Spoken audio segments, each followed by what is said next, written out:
What's up, guys? John Gray here, and I'm out getting some food. But I wanted to talk to you quick about some things I've run into on YouTube lately, specifically around real estate, since I'm planning on going into rental real estate.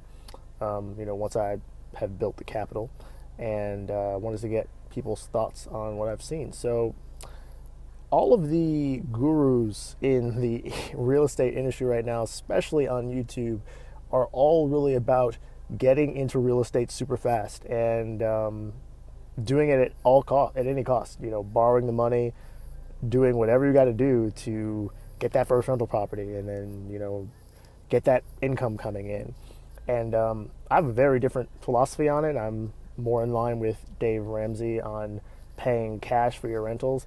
It is completely ridiculous to me that people who have been around long enough to remember 2007 and have lost money in that scenario would be advocating for borrowing money on rental properties. I just can't even begin to understand the ridiculousness of that proposition.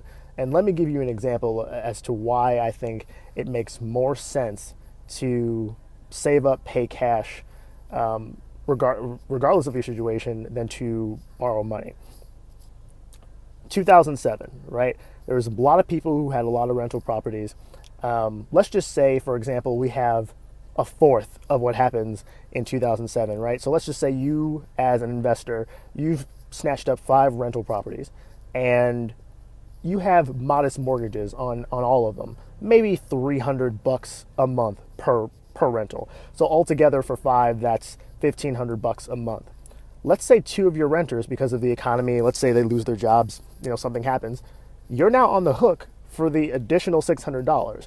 And in 2007, that was happening to everyone. No one could pay their rent. So you not only in that scenario would have to take on your own mortgage if you have one, and hopefully you don't if you're going into rental property, but you also are now responsible for all the rentals on the mortgages for the rentals that you purchased, with the money that you didn't have. You borrowed the money. And the people who are advocating this are the ones, selling you classes and telling you that this is the best way to get rich quick, and everyone is eating it up because what has shown me is that sweat equity has been diminished in favor of borrowing money because it's easier and it allows you not to have skin in the game. So let me tell you what I mean by that. Same scenario, if you have 5 rental properties and you have no mortgages, let's say every single one of those renters doesn't pay their rent and you have to evict them. What is your risk at this point? You have 5 paid for rentals and you have to pay taxes and repair. There shouldn't be repairs because no one's in there just crashing the place because you evicted these tenants who couldn't pay. So you're paying taxes on 5 places, which you were probably doing anyway. That's the key. You need to be in a position, if you're going to invest in something like rentals, that you don't have to worry about the sky falling down and you're not at the mercy of the people that are tenants of yours. When you allow your tenants to be the deciding factor on whether or not you're going to be able to make it at the end of the month, you've given all the power to somebody else in exchange for this facade that you're doing some, savvy investment because you're not as broke, or you don't seem as broke as everyone else, but you're really dependent on a tenant to pay your mortgage for you.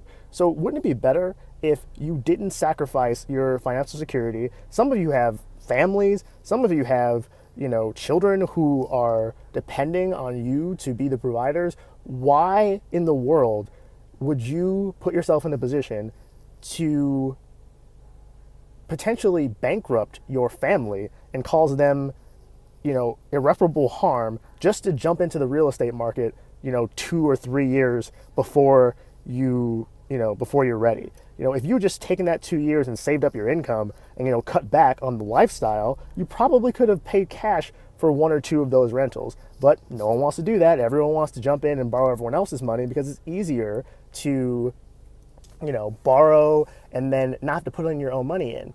And That's the problem. Nobody wants to put in the work. No one wants to sacrifice their own money, and it allows us to be distant with the money that we're spending because it's not ours. And the people who are paying cash for rentals, let me tell you what they're not worried about. They're not worried about renters skipping out on rent, because you know what? When they do that, they don't have to go down and have a conversation with them if it happens 3 or 4 times. They kick them out because they're not dependent on them to pay their mortgage because they don't have one. So that's the type of position you need to be in if you're thinking of being in the rent industry. And that's what I want. I don't want to be at the mercy of the people that I'm, the landlord of. That should not be the goal. You should not be at the whim of a tenant just because you're worried about having to pay a mortgage. And that just should tell you that if that's the situation you're in, you can't afford to be in rentals. It's just that simple. So I just think we need to rethink the entire rental industry. It's just sickening to me that these people are telling young college kids especially to just take out a loan, get the first rental, and everything will be good. Because having the income is way more important than having a net worth. I mean, are you kidding? Like, in what scenario does that make sense? Were you not around in 2007? It just makes my brain hurt. And I didn't have a lot of money in 2007. I was in high school, but even I understand the principle of being in a position where you're financially screwed if all the people that you are, landlord over can't pay their rent. It's a pretty simple equation. If you're depending on someone else to pay your mortgage for you, you are not financially secure. Don't confuse having an income with financial security. Financial security includes risk. And if you are not including your risk, then you are not financially secure. Because when crap hits the fan, you're going to be in trouble. Guess who's going to pay the mortgages? You. And if you don't have them, then they're going to repossess them. It's not an asset if the bank can come and take it from you. Just that simple. It's not.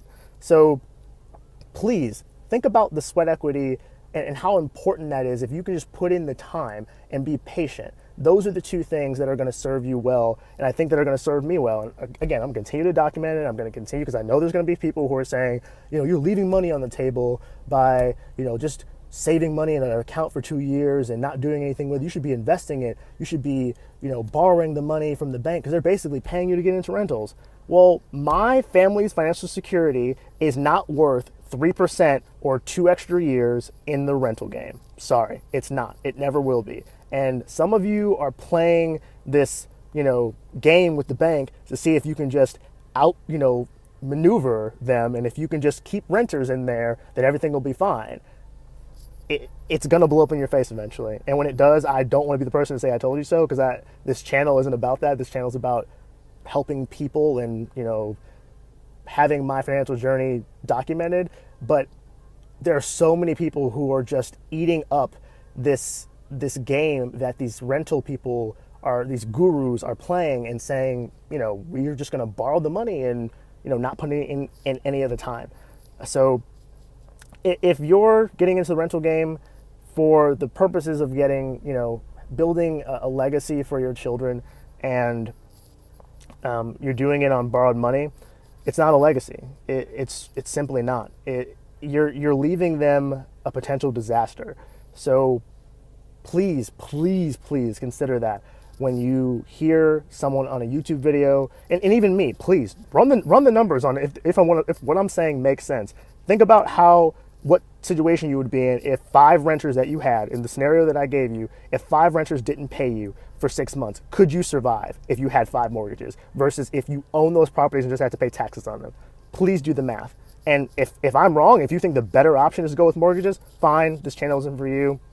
There's nothing I can do to convince you, because then that's fine. But as long as you do the research, please just don't trust these people who are just telling you that this is the best way to go about handling your business and your legacy, because your children and your children's children's lives are potentially at stake.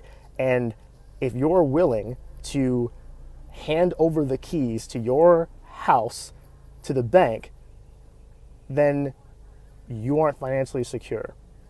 It's just that simple. And I know that you guys don't want to do that, so let's not borrow the money and put ourselves in a position where we might have to in the future, right?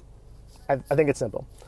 But that's the end of my rant for today. I really just say all of this crap because I don't want to see smart, very capable people wrap themselves up in the same mess and repeat history. It's just not a smart financial move. So please, if nothing else, if you don't believe a word I'm saying, at the very least, please just look into how much risk you're currently in if you're in the real estate market right now, or if you're thinking about it.